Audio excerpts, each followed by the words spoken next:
noticias en Televistazo con Alfonso Espinosa de los Monteros y Teresa Arboleda. Amigos, buenas noches. Los funerales de Chucho convertidos en un verdadero peregrinaje desde el lejano Qatar. En Ecuador todos esperamos la pronta llegada para rendirle el postrer adiós. Teresa. ¿Qué tal, Alfonso? Amigos, bienvenidos. El cuerpo podría llegar recién mañana y la romería seguirá del aeropuerto Mariscal Sucre al cementerio Monte Olivo y de ahí al Coliseo Rumiñahui para su velación. Mientras tanto, las condolencias siguen llegando.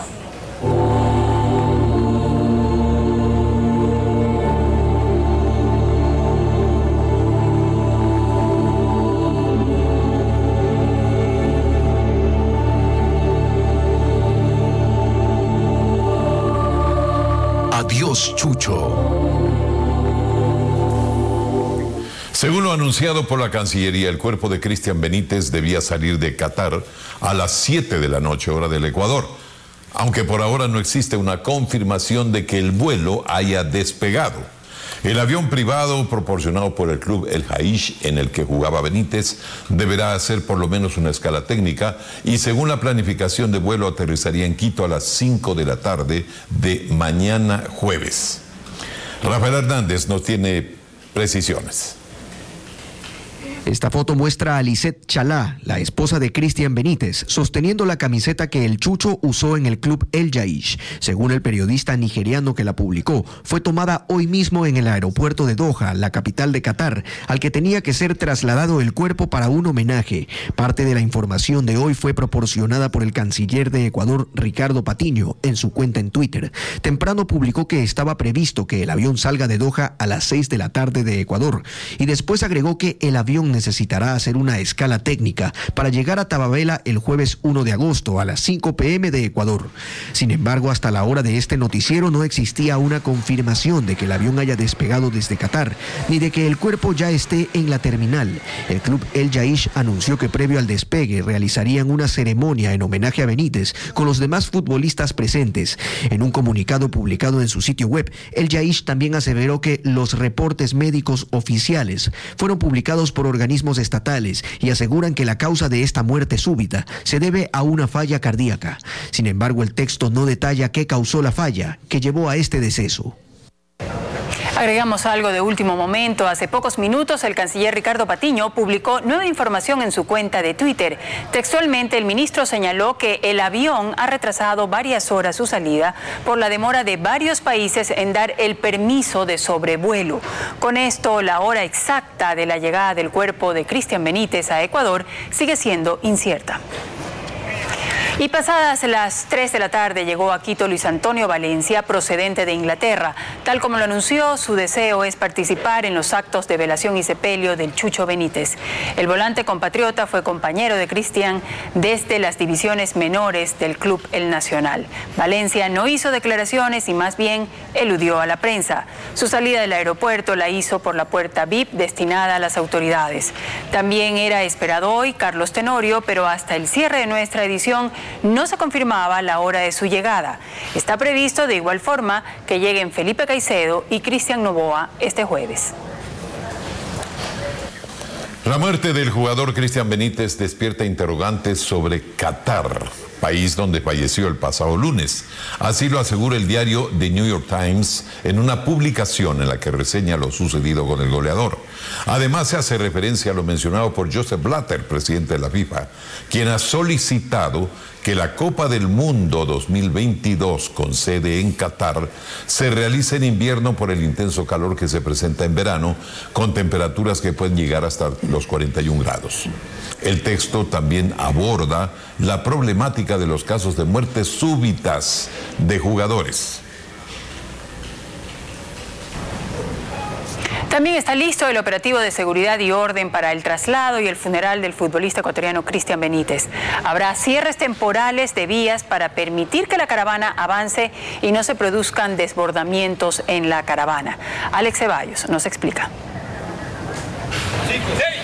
1.300 policías participarán en el operativo de traslado y vigilancia durante el funeral y sepelio del futbolista ecuatoriano Cristian Benítez. Después de recibirlo en la sala de protocolo del aeropuerto de Tababela, La caravana avanzará por el conector Alpachaca, tomará la carretera E35, pasará Tumbaco y Cumbayá, llegará a la avenida Interoceánica y finalmente por la Simón Bolívar, arribará al Campo Santo Monte Olivo, según el general Lino Proaño, jefe del distrito.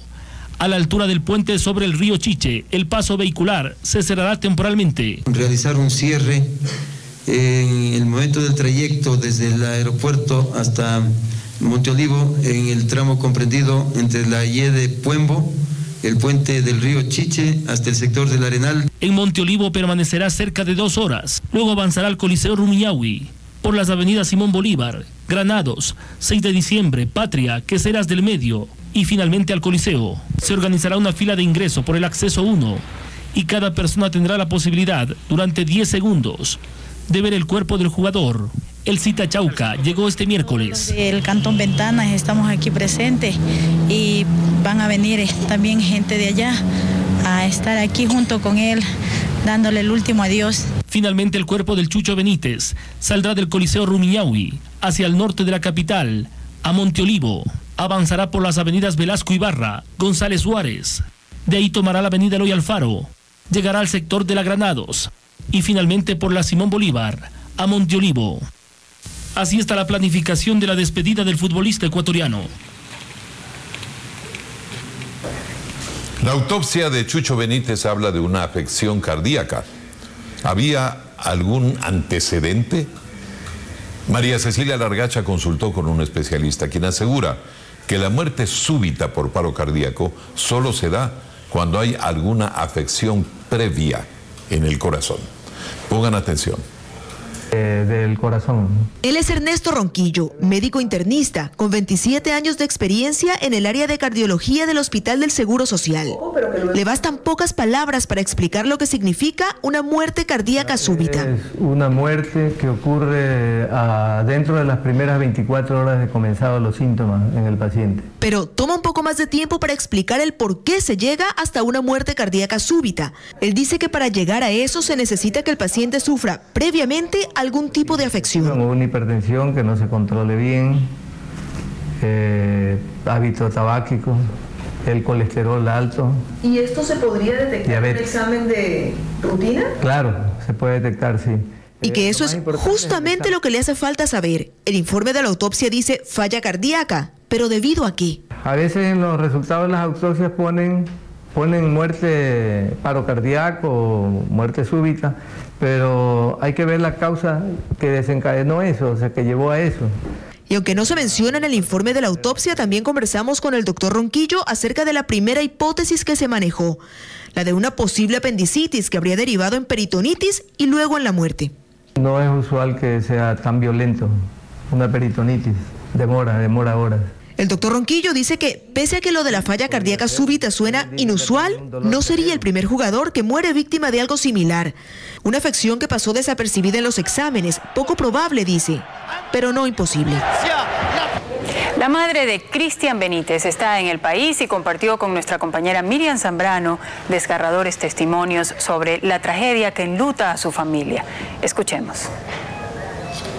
Rita Betancourt vive hoy lo que ninguna madre quisiera. Se niega a aceptar que su querido hijo haya emprendido el viaje eterno. Yo lo espero todavía, él vivo.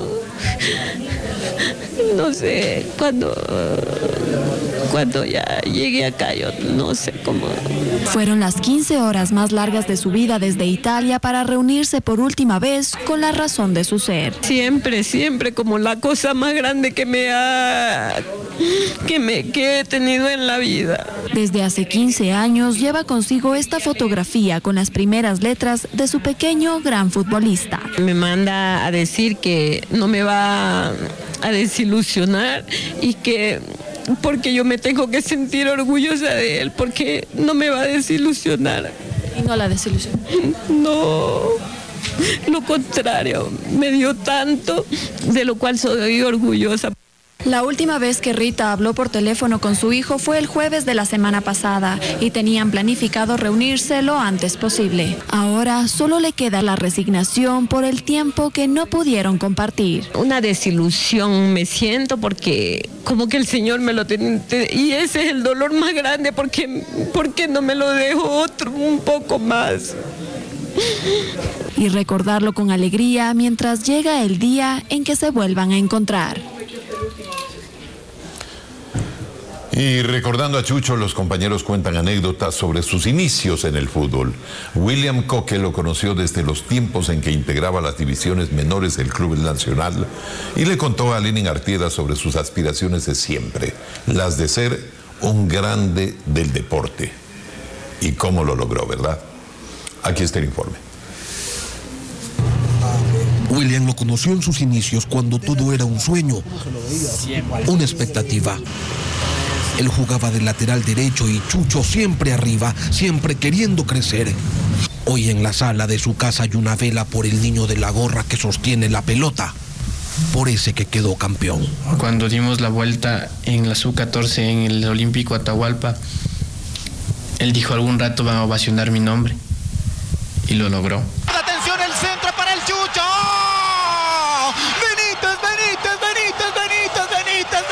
Benítez, el Chucho en el área, el Chucho para gritar el gol. Fueron compañeros en la Sub-12, en la Sub-14, en la Sub-16, siempre en el Nacional. Eran los días en que se jugaba por la medalla, por el honor, por una copa, por esa gloria. Y antes de los partidos él siempre hacía el grito. Él siempre se ponía la cabeza, él siempre salía con el balón. Él quería ser grande y llegó a serlo. Héctor Coque llevaba a su hijo a los entrenamientos y cuenta que allí conoció a Benítez y sus travesuras. A ese pequeño que amarraba los zapatos de sus compañeros, al que de vez en cuando le soltaba una mentira. Don Coque, préstese para el pasaje. Digo, ¿dónde vives? Dice, acá en Santa Bárbara, por Chillogallo, y andaba con John Minda, me acuerdo. Bueno, pues yo sacaba, lo daba. Se entraba a una tienda y compraba un bolo, me acuerdo, con pan. Y se iban los dos caminando, compartiendo. Y ahora están llenos de nostalgia, sin poder creer que tanta tristeza sea cierta. Que el amigo de la infancia ya no esté. Gracias por mantenerse con nosotros. Vemos la iglesia del Belén, que es el primer templo católico de Quito, en donde los conquistadores escucharon la primera misa. Otro rincón del maravilloso centro histórico de Quito. Y ahora seguimos con más información. Un incendio forestal de magnitud puso en riesgo a los habitantes del barrio Las Pirámides, en el norte de Quito. Los fuertes vientos propagaron las llamas. Hernán Higuera estuvo en la zona. Este es un video captado por un joven morador que junto a sus vecinos del barrio Las Pirámides al norte de Quito entró en pánico, pues el bosque frente a sus casas se prendió. El humo empezó a asfixiarlos, a asustarlos. Y los bomberos intentaban controlarlo, pero el viento les jugó en contra, según el capitán Manuel Gallegos, quien dirigió la operación. Se desconoce todavía las causas que pueden haber provocado. Como sabemos, ahorita ya están los soles un poco más fuertes, la intensidad del calor y los vientos que ahorita ya por mes de agosto que comienza a generarse. Los vecinos evidenciaron problemas al momento de apagar el fuego. Así lo miró Jenny Romero. El problema que se dio más era porque los hidrantes de acá arriba no tenían agua. Pero finalmente el incendio se controló pasadas las 17 horas. De forma preliminar se calcula que en este incendio, hasta ahora el más grave, se habrían quemado entre 3 a 5 hectáreas de bosque y maleza. ¿Qué lo pudo haber provocado?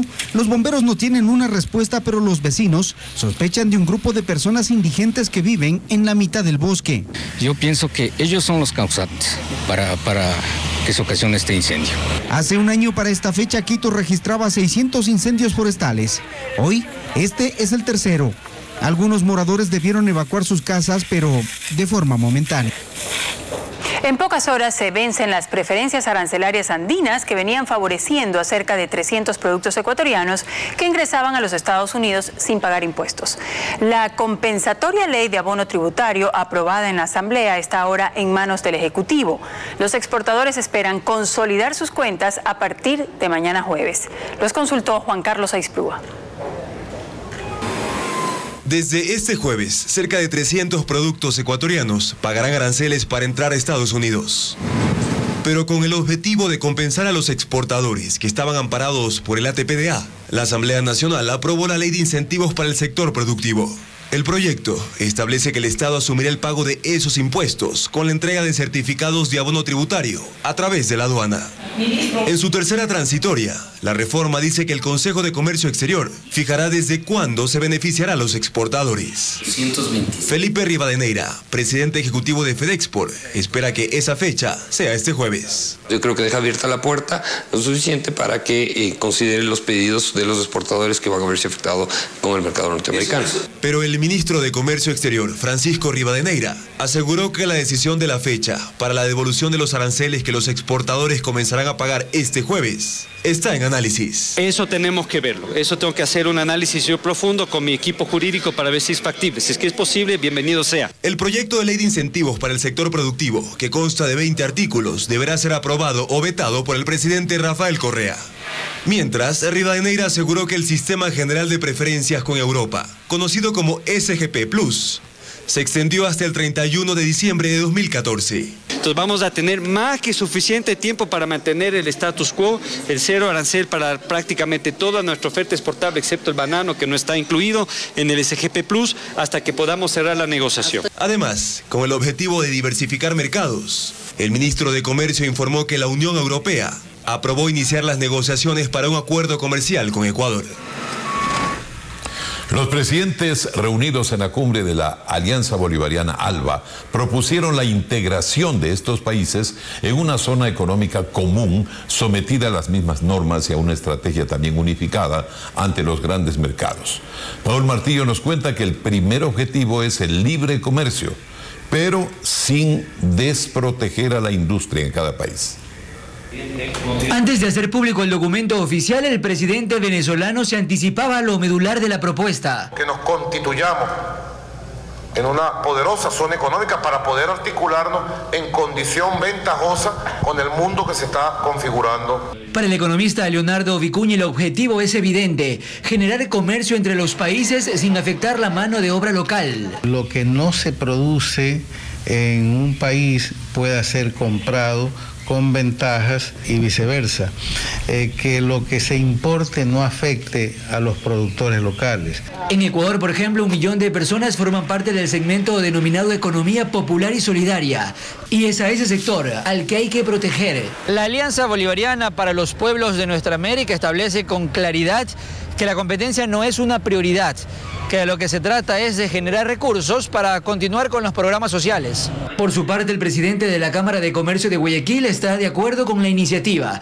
Sin embargo, sostiene que deberían buscarse mercados mucho más grandes. Nos encantan los mercados, o sea, nosotros estamos de acuerdo en que debe haber, así como hay una propuesta de integración comercial con los países del ALBA, quisiéramos también otros países que tengan un poder adquisitivo superior. En lo que ambos coinciden es que la nueva zona económica tomará algún tiempo para implementarse. La propuesta del presidente Maduro en la cumbre de la Alianza Bolivariana nos recuerda a las propuestas de integración andina que surgieron en los años 60. Unirse para progresar por igual es un gran ideal, pero la integración andina ya demostró que no es fácil.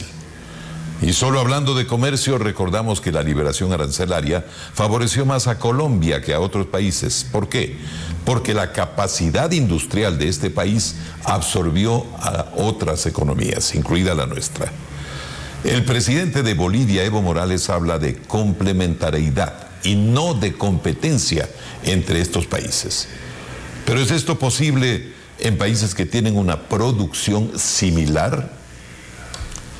En la ALBA y por ahora los planteamientos ideológico-políticos son los mismos, pero en lo económico se requiere algo más que afanes ideológicos, especialmente en tiempos de globalización. La Comisión Legislativa de Justicia modificará el posible nuevo Código Penal antes de su próxima aprobación en el Pleno de la Asamblea Nacional. El presidente de la Comisión, Mauro Andino, adelantó que se reajustarán artículos como el de la mala práctica médica. Félix Narváez con el informe. Nuevos posibles delitos como el de la responsabilidad penal de las personas jurídicas fueron cuestionados por la catedrática universitaria Paulina Araujo. Invitada a la comisión, sostuvo que hay confusión. Responsabilidad penal de personas jurídicas en asesinato, donde el bien jurídico clásico es vida y donde el verbo es matar, es imposible. Polemizó además con la creación de los llamados delitos económicos y planteó aclarar el homicidio culposo por mala práctica profesional. El médico hace una intervención quirúrgica perfecta, pero el encargado de esterilizar todo el equipo quirúrgico no lo hace de una manera adecuada. La polémica por los delitos contra la naturaleza fue aclarada por la vicepresidenta Marcela Aguiñaga. Porque no importa que usted case un cóndor mañana. El cóndor se murió, el daño ya se realizó. Lo que busco es que se repare un derecho que es sustantivo a las personas. El opositor Luis Fernando Torres y Gabriel Rivera, de Alianza País, discutieron sobre la utilidad de esta ley. Muchos van a decirlo del sector del código, pero la delincuencia no ha bajado. ¿De qué sirvió el código? Pero sí vale que nos hagamos una pregunta. ¿Se pueden resolver los problemas de seguridad de un país sin un código? Mientras emisarios de la Defensoría Pública pidieron precisar el ámbito penitenciario del proyecto. Revelaron que al momento hay 23.000 detenidos, 13.000 de esos con condena. Están en 66 cárceles. El titular de la comisión que tramita el Código Penal, Mauro Andino, ofreció que el proyecto tendrá variantes antes de ir al pleno asambleísta. Cuando hablamos de la mala práctica profesional, no solamente nos referimos a los profesionales de la salud. Andino planea dar su informe a fines de agosto, aspirando que el Código Penal se apruebe este año.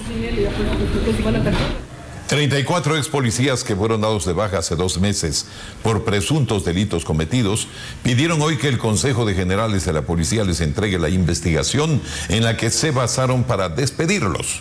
Estos ex policías aún no están seguros si la expulsión fue un acto de justicia y recurrirán a instancias internacionales para defender sus derechos. Informa Jacqueline Rodas. Al pie de este nuevo edificio de la Judicatura se reunieron varios ex policías en espera de la audiencia. Presentaron un recurso de habeas data para que el Consejo de Generales y la Inspectoría de la Policía les entregue toda la documentación en la que se basaron para darles de baja de la institución. Aseguran que nunca conocieron la investigación realizada y que solo cuentan con la información que dio el ministro del Interior José Serrano hace menos de 2 meses cuando contó por qué los separaban. Atentar contra el pudor, 2. Asalto, 3. Cohecho, 10. Extorsión, 26. Los ex policías esperaban que se les entregue información por escrito. Solamente nos dijeron, cojan y váyanse. Hasta la fecha no tenemos respuesta del por qué nos han mandado a la policía. En la audiencia, los representantes de los generales de policía demandados argumentaron que el ente encargado de entregar la información es el Ministerio del Interior. La jueza decidió negar la acción de habeas data por considerar que no es la vía adecuada para solicitar la información. Esta fue la reacción de los familiares de los policías que aguardaron en el pasillo. ¡Queremos justicia! ¡Queremos justicia por nuestros esposos! ¿Acaso no saben que ellos no tienen trabajo y que les niegan todo el mundo? Patricio Armijos es abogado de los 34 ex policías que presentaron el recurso. En el país ya no cabe nada más. Lo que les queda a estos humildes uniformados, a estos de poncho de la Policía Nacional, es las Cortes Internacionales. Capitán. Los representantes del Consejo de Generales prefirieron no dar declaraciones. Con absoluto hermetismo, la dirigencia del Deportivo Quito maneja el tema del asalto que sufriera anoche el gerente del club Marco Hermosa y el jugador Luis Checa, quienes transportaban $68,000 en efectivo desde un banco hasta un restaurante donde se iba a pagar a los jugadores del equipo de la Plaza del Teatro. La policía confirmó que no solicitaron custodia policial y que por el momento se investiga quiénes informaron a los 4 delincuentes que ejecutaron el asalto sobre el traslado del dinero, pues el dirigente Hermosa y el jugador Checa estuvieron durante 1 hora y media en la agencia bancaria antes de ser víctimas de los asaltantes de quienes nada se conoce. Gracias por seguir en nuestra sintonía. Regresamos con esta postal de la Catedral de la Tacunga, ubicada en el centro de la capital de la provincia de Cotopaxi. Fue reconstruida en 1830 tras haber sufrido daños en su infraestructura a causa de un terremoto. Es una de las edificaciones emblemáticas de esa ciudad. Continuamos con más noticias. El presidente de México, Enrique Peña Nieto, superó sin problemas una cirugía para extraerle un nódulo tiroideo que resultó benigno, informó la Secretaría de la Presidencia. Peña Nieto permanecerá 2 días en el hospital y después descansará otros 2 días más en la casa presidencial. Al término de su convalecencia, reiniciará sus actividades. Revisemos otras noticias del mundo. El juicio militar contra el soldado Bradley Manning, acusado de filtrar miles de documentos clasificados a Wikileaks, continúa en la etapa previa a la sentencia. Si bien fue absuelto del delito de ayudar al enemigo, fue declarado culpable de otros 20 cargos y podría recibir hasta 136 años de cárcel. El gobierno de Estados Unidos dio a conocer documentos acerca de su programa de espionaje telefónico en el marco de la comparecencia de funcionarios de inteligencia ante el Senado. Por primera vez, el gobierno reconoció públicamente que para encontrar a un sospechoso puede buscar en las llamadas de millones de estadounidenses. Esta información forma parte de la serie de revelaciones que surgieron luego de que el ex técnico de la CIA, Edward Snowden, expusiera el programa de espionaje.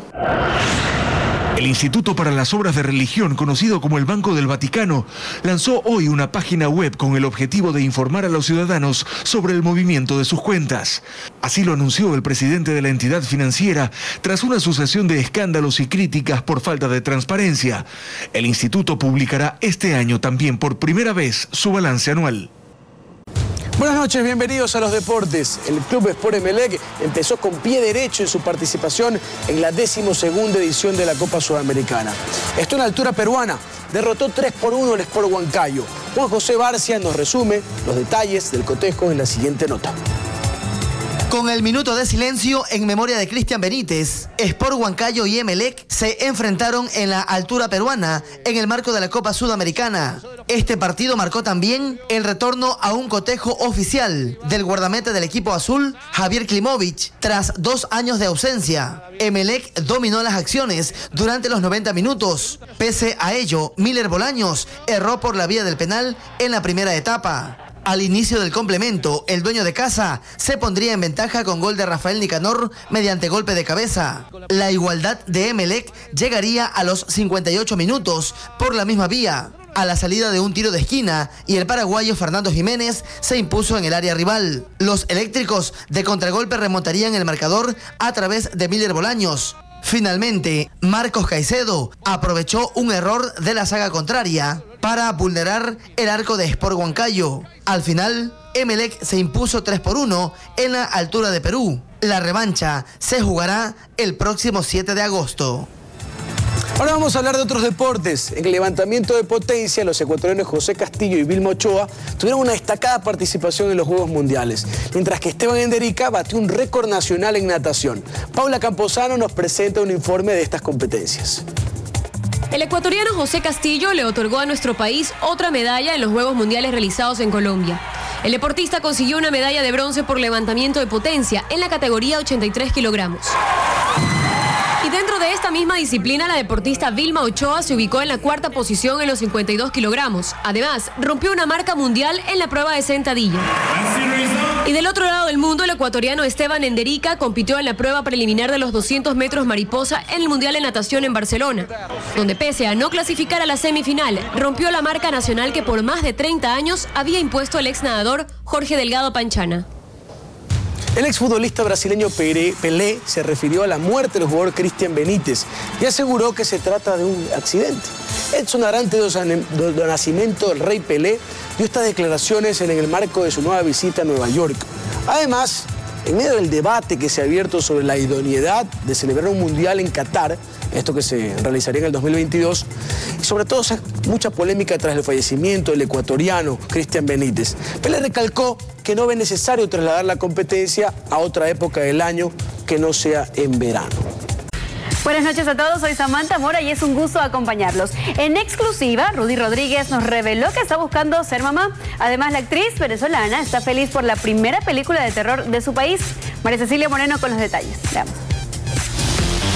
La actriz venezolana Rudy Rodríguez está de visita por nuestro país. En entrevista exclusiva nos contó de su felicidad por la primera película de terror de Venezuela, en la que actúa y en la que aparece con algunos añitos encima. Uy, Rudy sale de 75 años, ¿y tú qué? Entonces la gente se queda en el cine y que, ¡oh! Pero esa es Rudy. O sea, lleva 7 semanas en cartelera en Venezuela.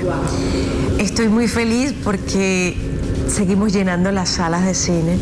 Admite que es una mujer trabajadora y que siempre le gusta estar a la vanguardia. A mí me encanta evolucionar, a mí me encanta ir a la vanguardia, a mí me encanta picar adelante, que yo haga algo y las otras personas les gusten seguirlo. Una mujer tan activa necesita un caballero que la comprenda y lo encontró hace 8 años. Su esposo es el torero colombiano Juan Rafael Restrepo. Ha sido maravilloso, he aprendido mucho de él, yo creo que igual él de mí, ajustándonos, porque siempre, yo no hablo mucho de mi vida privada, pero siempre el matrimonio es como un ajuste, como que vas engranando pieza por pieza hasta que hace que crack. Entonces como que ya son ese equipo que quieren ser. Pero la idea de tener hijos es constante. Pero claro, nosotros estamos haciendo la tarea, la cosa ha sido peluda. Rudy cuenta con su propia línea de productos de belleza, spa y peluquerías y aspira a tener presencia en el mercado ecuatoriano. Por supuesto que todos esperamos que vuelva muy pronto. Y hoy se estrena la obra El Barberillo de Lavapiés, bajo la dirección de la soprano Beatriz Parra, que está basada en el musical español El Barbero de Sevilla. 120 artistas estarán en el escenario con el acompañamiento de la Orquesta Filarmónica Juvenil de Guayaquil, el grupo coral María Calas y el ballet de teatro del Teatro Centro de Arte, donde se presentará la pieza. Usted podrá disfrutar este montaje hasta el 4 de agosto en la ciudad de Guayaquil. Bueno, pues si les contamos que Rock y Pop Bienvenidos al Ecuador es un libro que recoge lo mejor de estos géneros en nuestro país durante las décadas del 60 y 70. A continuación, Carla Delgado nos da más detalles. Veamos. Yo manejaba, iba más de 100. Corrían los años 70 y el grupo Galleta causaba furor en las radios del país. Me dijo amor. A ellos se sumaban bandas como Los Delfines, Corporación Venus y El Clan. Grandes épocas en las que el rock se apoderaba del menú musical ecuatoriano. Hoy, después de varias décadas, el escritor Roberto Neumann, que además fue integrante de importantes grupos de la época, nos presenta un libro al que tituló Rock y Pop Bienvenidos a Ecuador. Una obra que recoge las historias y sonidos de las primeras bandas de estos géneros en el país. Pero el objetivo del libro es dejar un legado a las futuras generaciones, indicando que hubo un inicio de la música moderna. 5 años le tomó escribir este libro, que se ha convertido en uno de los pocos registros de la historia musical de esta época. Lo logré y te cuento cómo. Entrevistando a 86 pioneros de la música moderna, de Quito, Guayaquil y Cuenca. La publicación consta de 3 partes: la influencia de bandas internacionales en los grupos ecuatorianos, el nacimiento de grupos nacionales y un CD con 26 temas interpretados por diferentes bandas. El lanzamiento será este jueves en el Teatro Nacional de la Casa de la Cultura a las 8 de la noche. Y contará con la presencia de grupos que se reencuentran para la ocasión. Listo, así nos despedimos. Nos vemos el día de mañana con más información. Que tengan excelente noche. Pasen bien. El cigarrillo y el alcohol son las drogas más consumidas por los estudiantes de entre 12 y 17 años. ¿Qué tal? Bueno, los estudiantes también hablaron de consumos ocasionales de marihuana en una investigación del Consejo Nacional de Control de Sustancias Estupefacientes y Psicotrópicas, CONSEP. Merlin Ochoa nos tiene datos interesantes y preocupantes de esta investigación. El consumo de drogas en los planteles educativos del país está bajo la lupa de las autoridades. La prevención integral. De ahí que para entender la problemática se realizó la 4ª encuesta nacional en estudiantes de 12 a 17 años. Al secretario ejecutivo del CONSEP, a cargo del informe, le preguntamos qué consumen los jóvenes. La sustancia que más consumen es alcohol, luego es marihuana y luego van las otras sustancias ya en el orden ilícito, ¿no? Como la pasta base de cocaína. La muestra se tomó en 36 ciudades a casi 40.000 estudiantes. Las autoridades explican que el cigarrillo y el alcohol también son considerados como drogas. El caso del cigarrillo llama la atención. Casi el 80% de los estudiantes mayores de 16 años usan intensamente el tabaco. La encuesta revela que incluso alumnos menores de 13 años ya fuman. El alcohol es otro problema. El 20% de los estudiantes lo ha ingerido ocasionalmente, mientras 2 de cada 100 colegiales confiesan haber consumido marihuana alguna vez. La investigación duró 5 meses y será la base para el Plan Nacional de Drogas. El doctor Loor, funcionario del CONCEP, sugiere que los locales de expendio de alcohol y cigarrillos estén alejados de los planteles al menos por 8 cuadras. Están pues cantinas, están salas de juego, billares. Ahí la participación de los municipios, que es lo que se le está pidiendo a través de ordenanzas. El consumo de drogas en los planteles ha dejado a alumnos seriamente afectados en la salud e incluso fue una de las causas de la muerte de una joven. Preocupante, bien dijiste, Teresita. Terminamos aquí. Bueno, más información como siempre en Telemundo y siempre en nuestra página web ecuavisa.com. Que tengan buenas noches.